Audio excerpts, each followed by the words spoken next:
When you think of Amar'e Stoudemire, you probably think of the duo that he and Steve Nash were, and among that duo, Nash was easily the one given the most credit. And as a result, Amar'e's game got really dumbed down and simplified through the ignorant lens of history, when in reality, the guy was a lot more than just the rim-running big man you know him to be. Due to him being that Robin to Nash's Batman, combined with the many injuries that he suffered that cut his career short, Amar'e is a star player who's often forgotten in league history.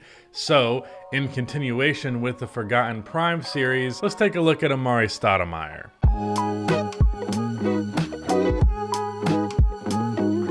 Before I continue on with this video, if you end up enjoying it, then please be sure to subscribe and drop a like on the video to make sure that it does well in YouTube's algorithm. Also, go check out my Cavs My NBA episode 3 if you haven't seen that already, and go watch the series in general if you haven't. And I specifically say this because Amar'e Stoudemire, the subject of this video, is the star player that was traded for to start that series, as it is a throwback 2009 Cavs series. So if you're an Amar'e Stoudemire fan, you could get quite a lot out of that series. But with that said, let's get into it. I'm going to hand the mic off to Alex. What exactly was Amar'e Stoudemire's prime? We're going to start from his first All-Star season and go to his last All-Star season. Over the course of this 7-year stretch from 2004 to 2011, Stoudemire averaged 23.6 points, 8.8 rebounds, and 1.5 blocks per game on 61.5% true shooting. Amar'e played at a time where the power forward position was loaded with guys like Tim Duncan, Kevin Garnett, and Dirk Nowitzki. So while he was never the #1 player at his position, he was still among the best of the best players in the NBA. The obvious thing to talk about with Amar'e Stoudemire is how good of a pick and roll player he was, in particular how well he paired next to Steve Nash. He was one of the best rim running and lob target big men in the entire NBA. However, it would be wrong to simplify his role as a role man to something along the likes of like DeAndre Jordan or something. Reducing his game to just simply the idea of him being a play finisher is a huge discredit to his role in creating the offense within the pick and roll. Yes, Amar'e was a great roll man, but I think his ability to pop instead of always rolling to the basket is something that we typically overlook when we're talking about his offensive skill set. It's not like he was some elite jump shooter, but he had a pretty smooth mid-range game on the pick and pop, and it was something that allowed him to catch defenses off guard when they're explicitly game planning for him attacking the basket. I'm going to touch on it more in a bit, but as far as his mid-range shooting goes, Amar'e wasn't just a serviceable mid-range shooter, he was actually elite. He shot 48% from the mid-range during his best statistical season in 2007, a whopping 8 percentage points above league average. This wasn't on small volume either, this was on 609 total attempts. Although Steve Nash is credited as the conductor of the Suns' offense, Amar'e was doing a lot of work to set up these pick and roll opportunities, and he did a great job of recognizing when defenses were set up in a way that could lead to high percentage looks at the rim. Here he recognizes that the Knicks are loaded up on the weak side, leaving a ton of space on the strong side in the interior. So he's going to give it to Nash before setting a soft screen, and then he's going to slip the screen and crash the baseline for Nash to find him on the roll for the slam. Then on this play, the Mavericks are going to miss a rotation on Nash, leaving them in a 2-on-1 situation in the pick and roll. Amar'e gives Nash time to draw in the defense before rolling and getting it in stride to finish at the rim.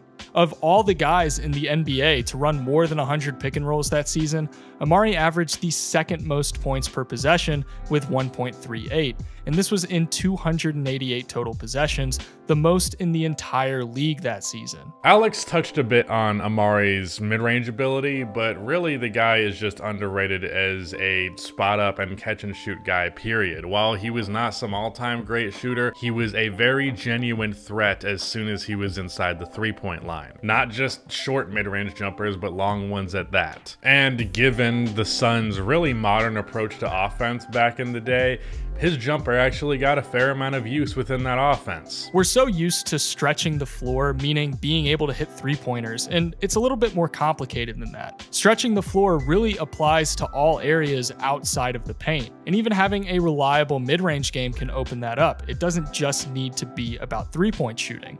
And that's what made Amar'e a more diverse of an offensive threat than just a traditional rim-running pick-and-roll big, because he could pop out to the high post and knock down shots, or he could make moves away from the ball to receive it in space to generate open mid-range shots for himself. It was a two-sided coin because if defenses played too high on him, it allowed Steve Nash to carve up defenses with his slashing and create looks for himself or his teammates. But if they sagged off Amar'e too much, he was more than capable of hurting them with his jumper off the catch. Like on this play, Orlando has the paint absolutely clogged up, preventing much of anything on the interior. So Amar'e just pulls a bit towards the arc to receive the pass and knock down the open shot.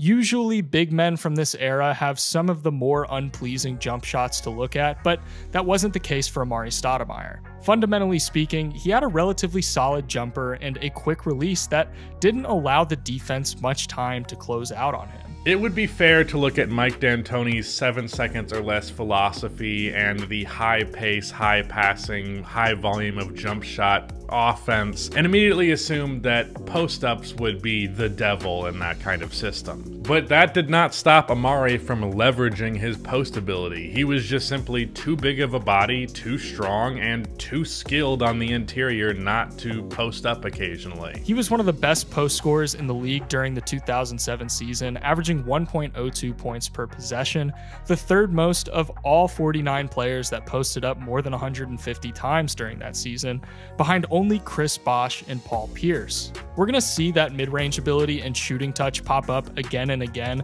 when looking at his post-up scoring. He had a filthy turnaround fadeaway, something that we often don't associate him with, but he was more than able to break out frequently. He had a good face-up game as well, just sizing up his defenders and waiting for the right moment to pull the shot. This allowed him to even further make the use of that strength and footwork to get to the basket, because defenders wouldn't know if he was going to go for the shot or if he was going to prioritize getting to the rim.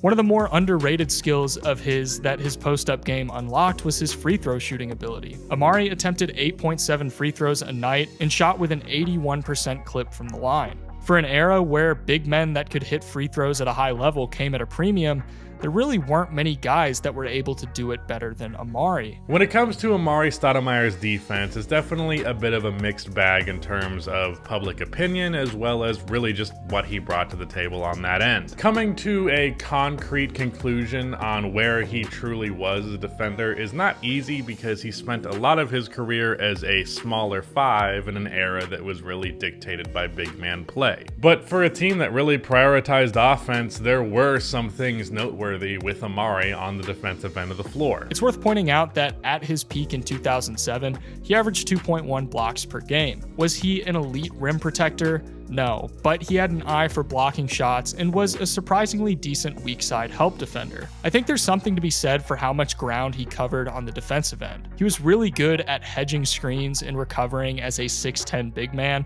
a strategy for defending pick and rolls that's really hard to pull off, but the Suns were able to do it because of how quick and athletic Amar'e was. He was good at tracking plays to the rim and being there to sniff out blocks. Like here, he hedges the screen and then he's going to chase down the roller and get the block from behind.